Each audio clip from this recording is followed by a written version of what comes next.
Hello class ninth, welcome to learn with Zenith Guru. मैं हूं निकी पंडित और आज का हमारा टॉपिक है एटॉमिक मास।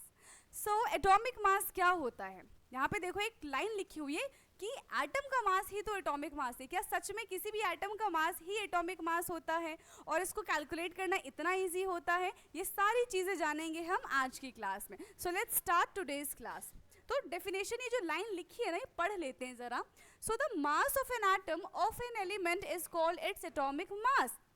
एक एटम का, एक एलिमेंट का जो मास होता है उसी को हम एटॉमिक मास कहते हैं।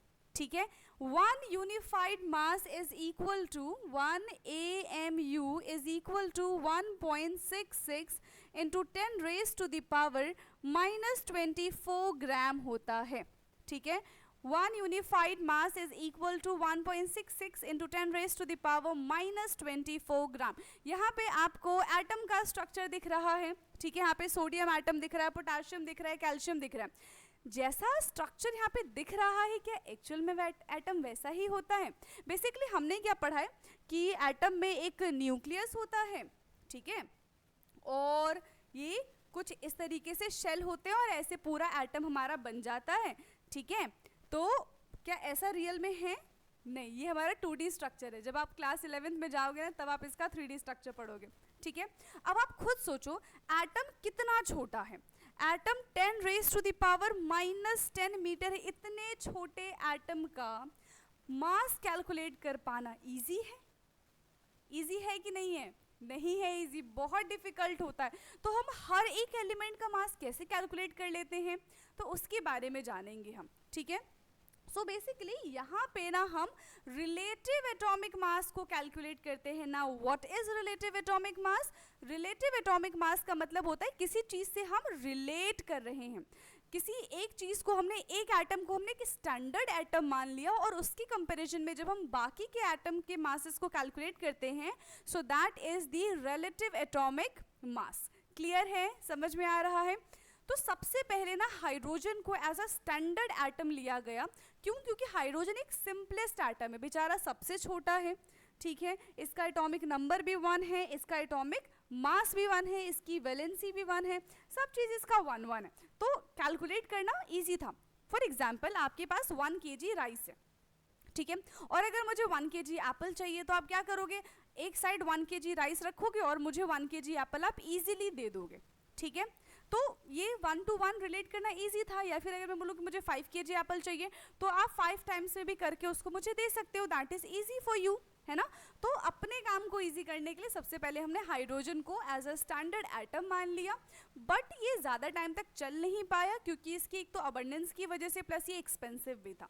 ठीक है, हाइड्रोजन के बाद आता है ऑक्सीजन। ऑक्सीजन का मास कितना है? ऑक्सीजन का मास कितना होता है? 16। तो हमने यहाँ पे कैलकुलेट करने के लिए क्या किया?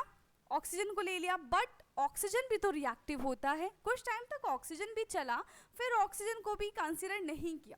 एंड फाइनली ऑक्सीजन के बाद आता है कार्बन। ठीक है, कार्बन का आइसोटोप कौन सा है? C12। बाकी के भी आइसोटोप्स होते हैं, बट यहाँ पे हम जो कार्बन लेंगे वो C12 वाला ही कार्बन लेंगे और दूसरे कार्बन नहीं ले सकते, to relate the atomic mass with the other atom. ठीक, सो यहाँ से देखते हैं, it is difficult to evaluate the mass of an atom since the size of an atom is relatively very small। ठीक है, साइज छोटा होने की वजह से मास कैलकुलेट कर पाना बहुत ज़्यादा डिफिकल्ट हो रहा था। Therefore, scientists started evaluating the mass of an atom by comparing it with the mass of an standard atom। तो फिर क्या किया गया? एक स्टैंडर्ड हमने एटम कंसिडर कर लिया और उस स्टैंडर्ड एटम से हम बाकी के मास को कैलकुलेट करने लग गए। Done. Now earlier 1/16 of the mass of oxygen atom was used as a standard for calculating the mass of the other elements। सबसे पहले, मतलब इससे पहले भी हाइड्रोजन था, वो मेंशन नहीं है, हाइड्रोजन के बाद ऑक्सीजन आया। ठीक है, तो ऑक्सीजन को हमने 1/16 कर दिया। एक ऑक्सीजन 16 का था ना, तो हमने इसके 16 टुकड़े कर दिए और फिर हम एक टुकड़े को रिलेट करेंगे। समझ में आया? पर ये ज़्यादा चला नहीं। फिर उसके बाद क्या आया? कार्बन आया। कार्बन का मास कितना होता है? 12 होता है। तो इसके हमने कितने टुकड़े कर दिए? 12 टुकड़े कर दिए। ठीक, Now, carbon 12 is considered as a standard atom for calculating the mass of its atomic mass is 12U. C12 atomic mass unit. Thus we can say that one atomic mass unit is the mass of 1/12 of the mass of carbon 12 atom. तो हमारे पास carbon है जिसका atomic mass 12 है, तो इसके 12 टुकड़े कर दिए हमने, यानी कि ये 1/12 हो गया. ठीक, अगर मानो आपके पास एक वाटरमेलन है, ठीक है, अब वो वाटरमेलन 12 kg का है. ठीक है, आपको पता है कि आपके पास वाटरमेलन जो है वो कितने kg का है, 12 kg का है.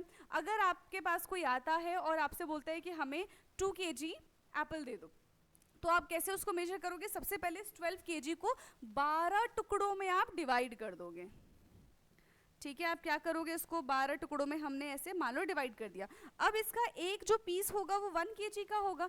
ऐसे ही 3 पीस है तो 3 kgs के हो जाएंगे, तो उससे आप इजीली रिलेट करके दे पाओगे. ठीक है, तो आपने मेजर कर लिया ना 12 kg की हेल्प से.